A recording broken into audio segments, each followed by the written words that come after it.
Ras Al Khaimah is adventurous, is authentic, it's cultural. If you could host a member of the royal family, who would it be and where would you take them? Oh, I'd love to take them to the top of Jebel Jais and host them there for a tour of His Highness's farm, the ruler of Ras Al Khaimah, Sheikh Saud bin Saqr Qasimi, and a beautiful dinner right at sunset there where you could see the Arabian Gulf from top of Jebel Jais, the highest mountain in the UAE. Give me one top tip about your destination.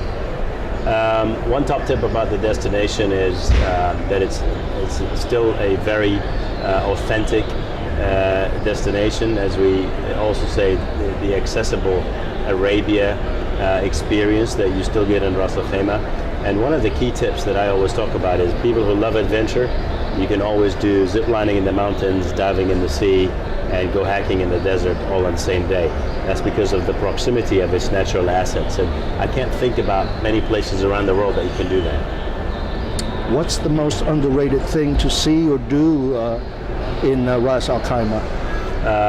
Adventure in Jebel Jais, because there's this misconception about Ras Al Khaimah being a destination that only offers great beaches and great resorts, but there's so much beyond that. In terms of adventure, also history, it goes back to about 7,000 years. So we have historical sites, we have a lot of areas that we are now working on restoring some of those sites. But if we combine now with the culture, the heritage, history, and adventure, those are the sort of the key things that people find in Ras Al Khaimah that are underrated and people don't know about. What gems do locals love that tourists miss out?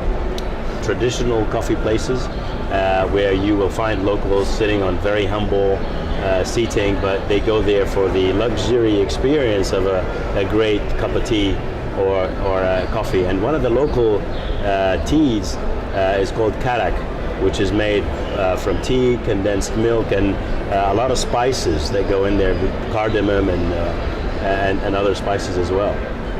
What's that with that honey? That's honey that costs as much as gold. Oh, well, that's not that's not really that expensive. That's quite affordable. We harvest honey twice a year, so once in June and once in November.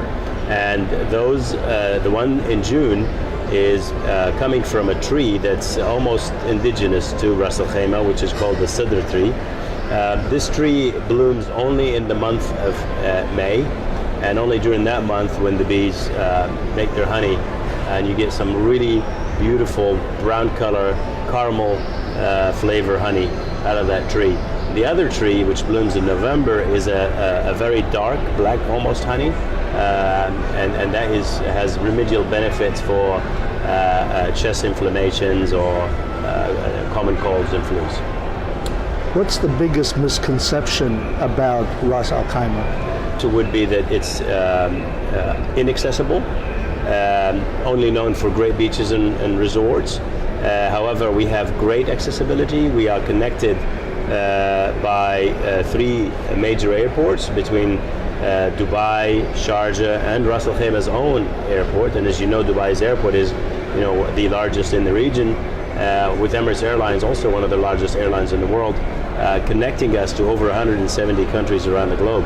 The misconception about having only great beach resorts, which it is true that we have great beaches. We have 64 kilometers of uninterrupted beaches, still virgin beaches where you can see marine life, stingrays and turtles and baby sharks in the season, flamingos in the mangroves.